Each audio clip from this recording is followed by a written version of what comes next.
நரம்பு வர ஆரம்பிச்சுட்டு அந்த அளவுக்கு வேலை. அஸ்ஸலாமு அலைக்கும் வரஹ்மத்துல்லாஹி வபரகாத்துஹு. அன்பார்ந்த அனைத்து உறவுகளுக்கும் இனிய மதிய வணக்கம். எதிர்பாராததை எதிர்பாருங்கள். இந்த நாட்களில் வேலைன்றது ரொம்ப அதிகம் எல்லாருக்குமே. அதே மாதிரி தான் எனக்கு சிலருடைய வார்த்தைகளில் கோபம் தெரியுது. சிலர் நான் பிடுங்கிறதுக்கு அப்போ நீங்கள் இதெல்லாம் பண்ணுறீங்க, நியூஸ் போடுறீங்க, சரிங்க மெசேஜ் போட்டால் ரிப்ளை பண்ண மாட்டேங்கிறீங்க அப்படின்ற மாதிரி ஒரு சிலருடைய அந்த கோபம் நியாயமானது தான். உங்களுடைய கோபம் நியாயமானது தான். ஆனால் மக்களே ஒன்றை மட்டும் புரிஞ்சுக்கோங்க, நானும் உங்களை மாதிரி ஒரு சாதாரண தொழிலாளர் தான் என்பதை தயவு செய்து புரிஞ்சுக்கோங்க. ஏன்னா நான் என்ன தான் யூடியூப் செஞ்சாலும் எது செஞ்சாலும் நானும் உங்களை மாதிரியே ஆஃப்டர் ஆல் சாதாரணமான வீடுகளில் நானும் ஒரு தொழிலாளர் தான். நம்மளுக்கு நிறைய வேலை இருக்குது. அதாவது ஒரு வீட்டுக்கு தேவையான அனைத்து காய்கறி பல வகை அது இது கொண்டு வர நான் வீடியோ அட்டாச் பண்ணியிருக்கிறேன் பாருங்கள். அதுக்கப்புறமா தேவையான சில வேலைகள் செய்யணும்.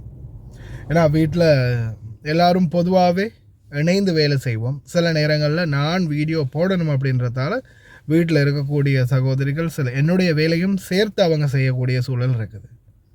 அந்த மாதிரி நேரங்களில் அவங்க நம்மளுக்காக அட்ஜஸ்ட்மெண்ட் பண்ணும்போது சில நேரங்களில் நான் உள்ளே போய் என்னுடைய வேலைகளை செஞ்சு கொடுக்க வேண்டி வரும்.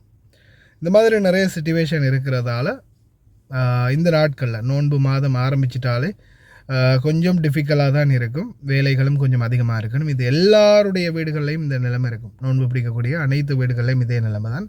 உங்களுக்கு எப்படி வேலை அதிகமோ அதே மாதிரி தான் எனக்கும். இந்த நாட்களில் கவனமாக வேலை செய்யுங்க, உடம்பை பத்திரமாக பார்த்துக்குவோங்க. நோய் நொடி இல்லாமல் இருக்கணும்னு எல்லாம் வல்ல இறைவனை பிரார்த்திக்கிறேன். அனைத்து நாட்கள்லையுமே இந்த நாட்களில் விசேடமாக உடம்பை கவனிச்சுக்கோங்க. ஒரு சின்ன தலைவலி காய்ச்சல் கூட இருக்கக்கூடாது அந்த அளவுக்கு. ஏன்னா வேலை அந்த அளவுக்கு இருக்கும். அதனால் ஏற்கனவே வேலை டயர்டு, அதோடு சேர்த்து ஏதாவது நோய் நொடியும் வந்துச்சுன்னா ரொம்ப கஷ்டமாக போயிடும். அதே மாதிரி அதுதான் காரணம். இல்லை மெசேஜ் போடாதீங்க, இனிமேல் மெசேஜே போடாதீங்க, எனக்கு மெசேஜுங்க சம்மந்தமே இல்லை, நான் நியூஸ் போடுறேன், நியூஸுக்கு எனக்கு தெரிஞ்சதை நான் நியூஸாக போடுறேன், நியூஸை மட்டும் பார்த்துக்கோங்க, இனிமேல் மெசேஜெல்லாம் போடாதீங்க அப்படின்னு சொல்ல முடியும். இருந்தாலும் இது வரைக்கும் கிட்டத்தட்ட 50,000க்கும் மேற்பட்ட பேர் எனக்கு மெசேஜ் பண்ணியிருக்கிறாங்க. அவங்களுக்கு ரிப்ளை பண்ணியிருக்கிறேன்.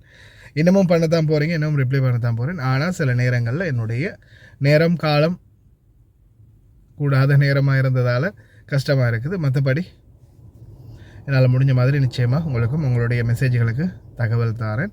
இப்போ வரைக்கும் நான் இந்த வீடியோ ரெடி பண்ணும் வரைக்கும் வெள்ளிக்கிழமை, அதாவது வியாழக்கிழமை இரவு கடைசியாக எல்லா மெசேஜையும் ரிப்ளை பண்ணி முடிச்சிட்டேன், விடிய காலை வரைக்குள்ள.